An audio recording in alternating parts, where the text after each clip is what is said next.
menjadi mencekam. Nah, ketika salah satu dari pemimpin ibadah Romo yang memimpin tutup peti cici saya itu dinyatakan COVID positif dan dirawat di Boromius, itu kami sekeluarga itu semua heboh pokoknya. Dan akhirnya terus semua telepon. Padahal kami bertiga itu karena dia nggak ada di Bandung, dia di Jakarta. Kami memang bilang nggak perlu pulang. Dan kami bertiga dengan Jeffrey, sebetulnya kami bertiga sudah kompak dan yakin betul bahwa kami nggak apa-apa. Kami tidak ada tanda-tanda menunjukkan ke indikasi ke COVID itu.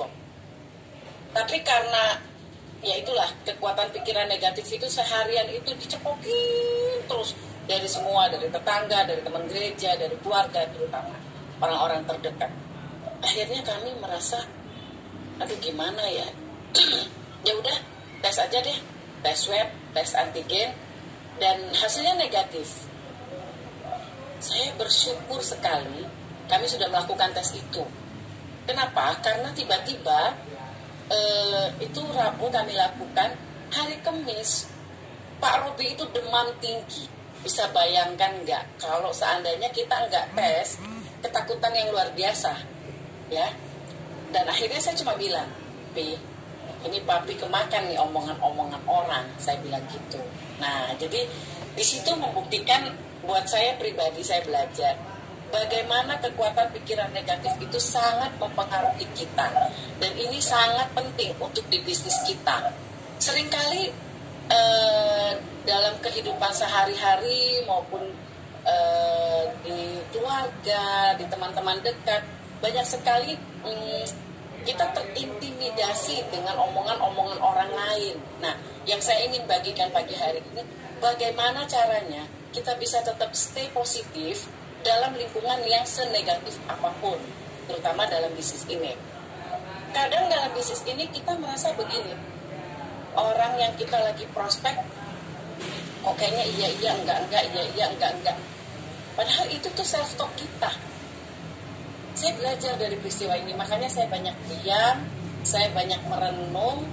Kenapa? Karena saya pikir, iya ya, sukses kita itu tergantung self talk kita. Bukan tergantung orang lain, bukan tergantung siapapun, tidak tergantung leader, tidak tergantung perusahaan kita, tetapi tergantung dari self-talk kita sendiri.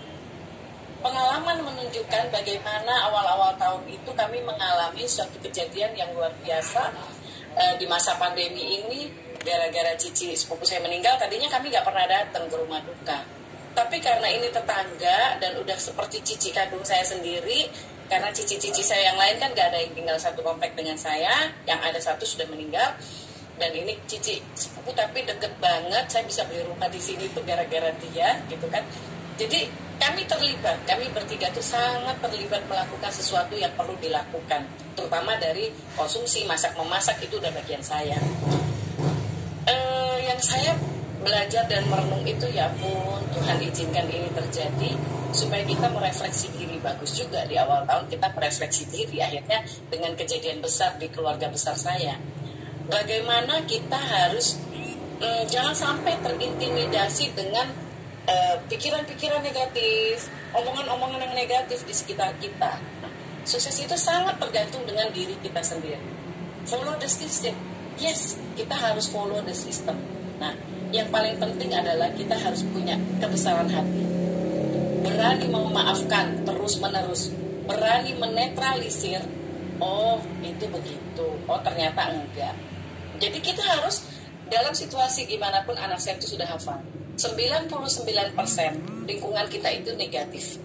Bagaimana kita tetap harus menjadi 1% yang positif dalam keadaan apapun. Itu aja yang bisa saya sharingkan teman-teman. Terima kasih.